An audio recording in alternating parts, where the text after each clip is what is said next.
Rest எடுத்து டயர்டாகி rest எடுத்துகிட்டு இருப்பாங்கள்ல, அந்த கேட்டகரி தான் நான். காலையிலேருந்து ஃபோன் நோண்டி ரொம்ப டயர்டாகிட்டேன்.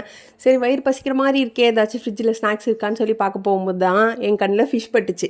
ஃபிஷ்ஷை பார்த்ததும் எனக்கு ஃபிஷ் ஃப்ரை சாப்பிடணும் போல் ஆசை இருந்துச்சு. ஆனால் செஞ்சு தரதான் என் மாமனார் இல்லையே, அவங்க ஃபங்க்ஷனுக்கு போயிட்டாங்க. என்னடா பண்ணலாம் அப்படின்னு யோசிச்சுட்டு இருந்தேன். டெய்லி அவங்க தானே செஞ்சு தராங்க, இன்றைக்கி நம்ம அவங்களுக்கு சமைச்சு தருவோம் அப்படின்னு சொல்லிட்டு எனக்கு ஒரு ஐடியா வந்துச்சு. ஆனால் எனக்கு சமைக்கலாம் தெரியாது. உடனே எங்கள் அம்மாவுக்கு ஃபோன் பண்ணி, அம்மா நான் ஃபிஷ் ஃப்ரை செய்ய போகிறேன், எனக்கு ரெசிபி சொல்லு அப்படின்னு சொல்லி கேட்டேன். எங்கள் அம்மா உடனே அதுக்கு உனக்கு எதுக்கு இந்த தேவையில்லாத வேலை, போய் ஏதாவது ஆவற வேலையை பாரு அப்படின்ட்டாங்க.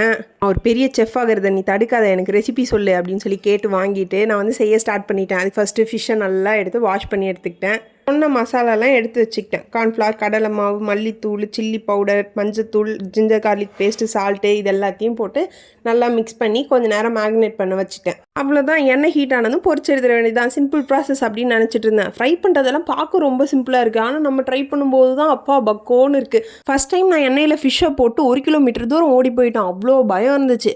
ஃபஸ்ட் டைம் தான் அப்படி இருந்துச்சு. அப்புறம் போக போக ஒன்றும் அவ்வளோ பயம் தெரிஞ்சிக்கல. அப்புறம் வாசனைக்காக ஒரு கொத்து கருவேப்பிலையை அள்ளி போட்டு எடுத்தா செம்ம டேஸ்ட்டாக இருந்துச்சு. பார்க்கவும் நல்லா கலர்ஃபுல்லாக சூப்பராக இருந்துச்சு.